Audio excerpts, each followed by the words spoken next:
할렐루야. 여러분 안녕하십니까? 보약 큐티 시간입니다. 오늘은 111제가 됐네요.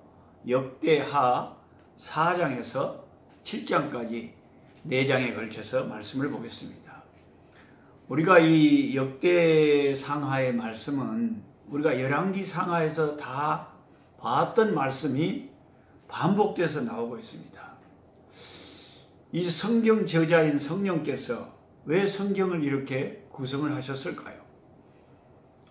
그것은 예수님에 관한 복음서가 똑같은 예수님의 생애를 마태복음, 마가복음, 누가복음, 요한복음 4번이나 반복해서 예수님에 관한 것을 우리가 신약에 배우잖아요. 왜요? 너무나도 예수님에 관한 생애는 중요하기 때문에 4번을 반복해서 우리가 복음서에서 배웁니다. 똑같은 거죠. 이스라엘의 이 유대 역사, 어떻게 해서 바벨론의 포로로 잡혀갔고 그 영광과 그 좌절, 그 흥망성쇠의 파노라마가 다 이스라엘의 이 역사를 우리가 반복해서 다시 한번 읽으면서 하나님 앞에 이렇게 살면 복을 받고 이렇게 살면 망하는구나, 그것을 알게 된다는 거죠. 그래서 하나님이 역사를 반복해서 우리에게 성경을 통해서 있게 하고 있습니다. 자, 역대하 4장을 여러분 성경을 펼쳐보시면 역대하 4장은 이제 성전 안에 있는 기구들을 만드는 겁니다. 역대하 3장에는 성전 밖에 또 여러 가지 이런 건물들을 만들었다면 이제는 기구들을 만드는 거죠. 놋제단을 만들고 놋바다를 만들고 물두멍을 만들고, 놋바다라고 하는 것은 전에도 설명드렸듯이 제사장들이 몸을 이렇게 목욕하고 씻을 수 있는 물탱크 역할을 하는 큰 그런 물을 받아 놓는 것이고요. 그 다음에 물두멍이라고 하는 것은 놋제단 옆에 이제 짐승의 피를 잡아서 제사장들이 번제를 드리기 때문에 그 피 묻은 손을 늘 성소에 들어가기 전에 물두멍, 물대야와 같은 겁니다. 거기서 손을 씻는 곳이 물두멍입니다. 이 모든 놋바다, 물두멍, 놋제단, 또 성소 안에 있는 그 등잔과 떡상과 지성소 안에 있는 언약궤와 이 모든 성막의 기구들은 전부 다 예수님의 그림자고 예수님의 상징이란 겁니다. 우리는 거기에서 예수님의 어떤 모습을 보아야 제대로 구약 성경을 신약으로 해석하는 것이 됩니다. 놋제단을 보면은요, 예수님께서 십자가에서 못 박혀 죽으신 그 갈보리 언덕이 놋제단이죠. 항상 그 놋제단에서 짐승이 피를 흘리고 죽어서 그 제단에 바쳐졌어요. 예수님은 자신의 몸에 피를 흘리고 죽으셔서 하나님 앞에 자신을 온전히 제물로 우리의 죄를 용서하시기 위해서 드린 것입니다. 모세의 그 해막에 있던 놋제단보다 솔로몬 성전의 놋제단은 16배나 크게 만들었습니다. 그만큼 부강해졌고 이제 안정된 상황에서 더 많은 그 백성들이 와서 이 제물을 많이 드려야 되기 때문에 그렇게 크게 만들어야 했던 것 같습니다. 그래서 이 놋제단은 우리의 죄는 반드시 피 흘려 죄값을 받아야 되고, 이 죄값을 내가 받느냐, 이제 그 짐승이 받느냐, 구약에는, 신약에는 예수님이 받느냐, 이 두 차이가 나는 거죠. 신약에는 내가 받아야 될 죄값을 예수님이 갈보리 언덕에서 대신 받으시고 놋제단에서 피 흘리신 속죄 제물이 되셨다. 그 다음에 놋바다는 커다란 놋대야인데 12마리의 큰 놋 황소 위에다가 그 놋대야를 크게 만들라고 했습니다. 황소 12마리가 받치고 있어요. 우리의 몸을 우리의 심령을 정결케 하는 것은 예수님의 피밖에는 신약에는 다른 것으로 없습니다. 물 가지고 씻을 수 없고 그 어떤 여러분 약국에 가서 내가 죄가 많은데 내 죄를 씻을 약이 나왔으면 하나 주세요. 그래 봐요. 오마 미쳤는 없다. 그런 약은 세상에 없습니다. 그런데 성경을 보니까 예수님의 보배 피가 우리의 죄를 정결하게 한다. 내 죄를 정케 하는 것은 예수의 피밖에는 없다는 거죠. 노대야에서 늘 그 제사장들이 몸을 정결하게 했던 것을 상기합니다. 그 다음에 이제 역대하 5장을 보시면 성전에 이제 드디어 언약궤를 성전을 다 완성했으니까 그 다윗이 갖다 놓았던 예루살렘에 갖다 놓았던 그 휘장 안에 있는 그 언약궤를 제사장들을 동원해서 다 어깨에 메고 이제 새 성전의 지성소에 안치를 합니다. 얼마나 그게 중요한 행사인지 모르죠. 왜냐하면 하나님의 언약궤는 하나님의 임재를 상징하고 1년에 한 번씩 대제사장이 지성소에 들어가 언약궤 아래 엎드릴 때에 그 시온석 언약궤 위에 있는 그 천사에 그곳에서 하나님께서 이스라엘의 백성을 죄를 사하시고 말씀을 주셨다는 거예요. 그러니까 하나님의 임재를 상징하는 이 언약궤가 없으면 아무리 화려하게 성전을 지어도 의미가 없는 거죠. 드디어 언약궤가 이제 안치되면서 성전이 진짜 성전이 된 거죠. 솔로몬이 이 성전을 지을 때 7년 반이 걸렸습니다. 7년 반. 7년 반이라는 긴 세월에 걸쳐서 완공된 이 솔로몬 성전이 드디어 이제 언약궤가 안치됨으로 해서 이제 완결되게 돼요. 완결됩니다. 역대상 5장 3절에 7월 절기라고 되어 있는데요. 7월 절기는 장막절을 여기서 의미하면 장막절. 7월 1일 날 나팔절이 있고요. 7월 10일 날 속죄일이 있고 7월 15일부터 장막절이 일주일간 시작되는데요.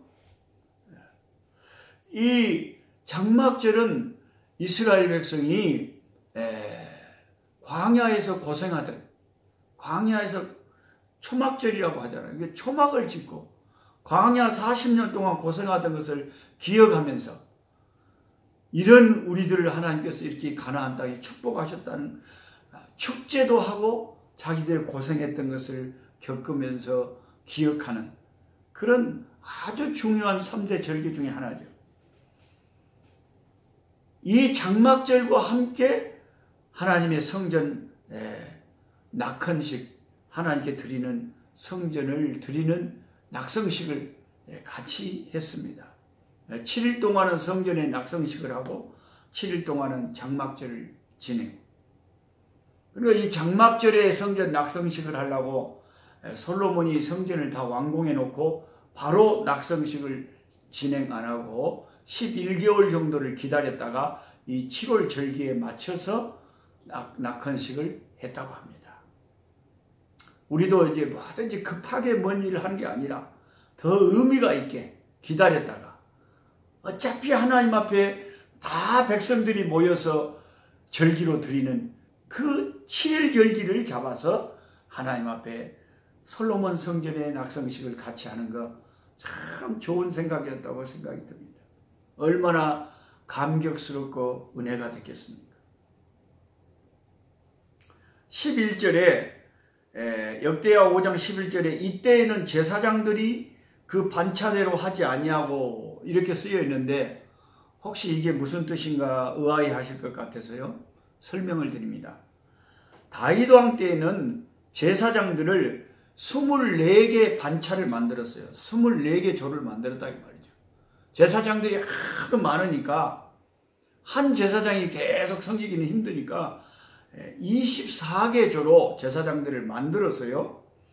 그러니까 24개 조니까 1년에 한 개 조가 한 반달 정도, 2주간 정도 성전에서 제사장으로서 자기 순서가 되면 봉사를 했어요. 그게 이제 다 차례 반차를 따라서 제사장들이 성전에 들어가서 섬기는 거예요.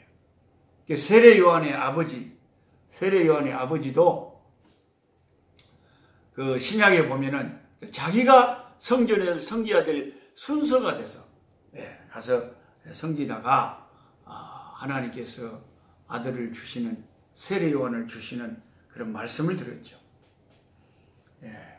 그래서 이렇게 자기 순서가 되면 제사장의 일을 했는데, 이 성전 낙헌식 때는 너무 중요한 행사이기 때문에 그런 반차하고 상관없이 모든 제사장들이 다 나서서 합동으로 솔로몬 성전에 하나님께 드리는 낙헌식을 섬겼다, 그런 뜻입니다. 자, 역대하 6장을 보시면 여기는 솔로몬의 이제 성전 기도가, 솔로몬의 축복과 솔로몬이 하나님 앞에 기도하는 내용이 참 은혜스럽게 나와 있습니다. 참 솔로몬의 기도를 들어보면 이렇게 은혜스럽게 기도하는 사람이 어떻게 나중에 부인들 많이 있어가지고 얻어가지고 그래 잘못될 수 있을까? 그러니까 솔로몬의 본 마음이 아니었던 게 나중에 늙어서 잘못된 게, 자기가 나이가 들어버리니까 자기도 모르게 부인들이 그래 막 우상을 섬겨버렸다는 거예요. 그것도 근본적으로 보면 솔로몬이 처세를 잘못한 것이지만, 솔로몬의 이 기도를 보면 진짜 은혜를 제대로 받은 사람의 기도라는 것을 알 수가 있어요. 1절부터 11절까지는 솔로몬이 하나님의 은혜 주신 것에 감사를 하는 거예요. 하나님을 찬양하는 거예요. 하늘의 하늘이라도 하나님을 우리가 모실 수가 없는데 하나님이 우리에게 이렇게 성전을 지을 수 있는 복을 주셔서 하나님 앞에 성전을 지어서 하나님께 기쁘게 우리가 제사할 수 있게 해주신 것을 감사 찬양으로 이렇게 1절부터 11절까지 되어 있고, 12절부터 42절까지는 이제 솔로몬의 본격적인 하나님 앞에 간구가 나와 있어요. 그 간구 속에는 하나님, 저희들이, 우리 백성들이 어디에서든지 이 성전을 향하여 손을 들고 기도할 때 하나님이 이 성전에 계셔서 저들의 기도를 들어주옵소서. 우리나라에 온역이 생기고 전염병이 생기고 나라가 큰 위기를 당하고 가뭄이 오고 기근이 왔을 때 우리가 이 성전을 향하여 손을 들고 하나님 앞에 기도할 때 하나님 들어주시옵소서.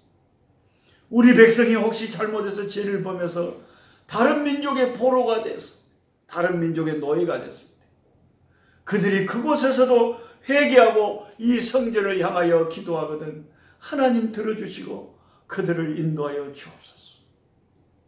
다니엘이요 솔로몬의 이 기도를 기억하고 바벨론의 포로로 가 있지만은 항상 예루살렘 성전을 향해서 그 방향을 향해서 하나님 앞에 하루에 3번씩 기도했던 것을 왜 그랬는지 우리가 알게 됩니다. 32절에는 솔로몬의 기도 가운데 이방인을 위한 기도도 있어요. 이방인들이 이 성전에 와서 하나님 기도할 때도 그 이방인들의 기도도 외면치 말고 들어달라고 솔로몬이 성전을 하나님 앞에 바치면서 기도할 때 그런 기도까지 합니다. 이것은 성령께서 충만하게 역사해서 솔로몬을 주장해서 그런 기도를 하나님께서 성령이 그 기도를 하게 하신 것 같아요. 왜냐하면 이 성전 되시는 예수 안에서 이방인들이 성전 되신 예수님에게 와서 기도할 수 있고 구원받을 수 있고 예수님을, 성전 되신 예수님을 누릴 수 있도록 그 혜택을 이방인들도 받을 수 있도록 솔로몬의 입술을 통해서 이미 구약에 이방인의 전도에 대한 이 암시를 이미 주신 것입니다. 그래서 저 같은 선교사들은 더욱 예민하게 구약 성경을 읽으면서도 세계 선교를 이미 구약에서 하나님이 언급하고 있는 말씀들을 많이 보고 유대인이 아닌 이방인들도 성전 되신 예수님을 누리고 예수 안에서 예수 이름으로 기도하고 주께 영광 돌리는 하나님의 백성이 될 수 있다는 것을 우리가 구약에서도 끊임없이 확인을 하게 된다는 것입니다. 자, 이제 역대하 7장을 가보시면 솔로몬 성전의 이제 낙성식, 정말 화려하게 낙성식이 진행됩니다. 솔로몬이 이렇게 6장에 찬양하고 기도를 하니까, 솔로몬이 기도를 마치니까요, 하늘에서 하나님이 불을 내리셔가지고 그 번제물을, 모든 제물을 살라버렸어요. 그러니까 솔로몬의 이 기도는 갈멜산에서 그 엘리야가 바알 선지자 450명과 대결하면서 기도할 때 하나님이 엘리야의 기도를 들으시고 하늘에서 불을 내리시던 그 응답의 역사가 솔로몬이 기도할 때 또 나타났다. 솔로몬이 이렇게 큰 은혜를 체험한 사람이에요. 이 역대하 7장에는 하나님이 불로 나타나시고 말씀으로 또 나타나죠. 솔로몬에게 그날 밤에 두 번째로 나타나셔가지고 하나님께서 솔로몬에게 축복하시고 언약하시며, 네가 내 계명을 잘 지키면 내가 너에게 복을 주고, 네가 나를 떠나면 이 성전이라도 내가 다 이방인에게 짓밟히게 하겠다. 하나님께서 두 번째 나타나셔서 언약의 말씀을 주시는 것이 역대하 7장에 나와 있습니다.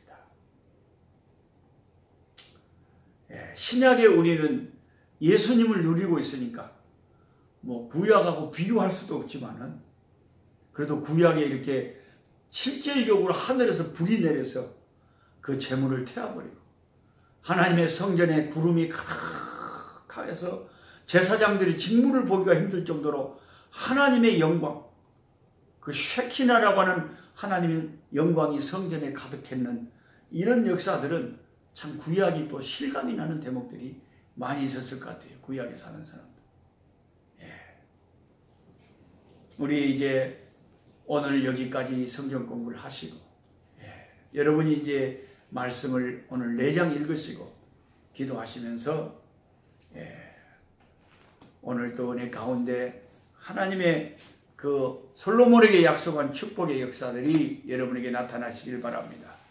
550장 시온의 영광, 빛나는 아침, 찬송을 우리 찬송 부르시고 저하고 하는 성경 공부를 오늘 말씀을 111째 말씀을 마치도록 하겠습니다. 550장.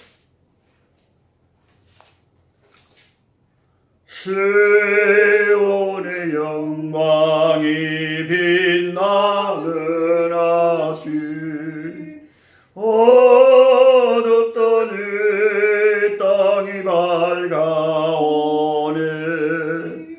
슬픔과 애통이 기쁨이 되니, 시온의 영광이 비춰내.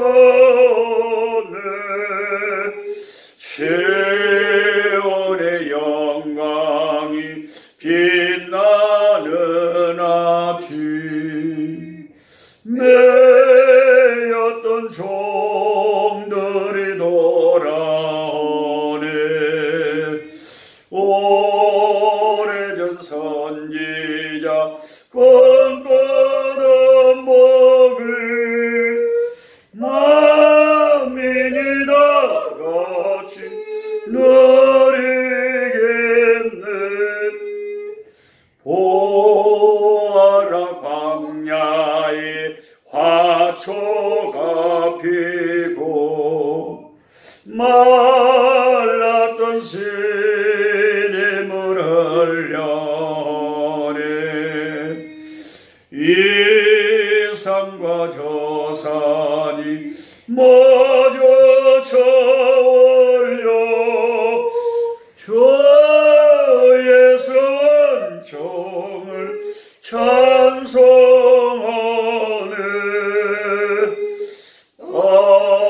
땅들아 바다야 많은 섬들아 찬양을 주님께 드리어라. 싸움과 죄악이 거듭한 땅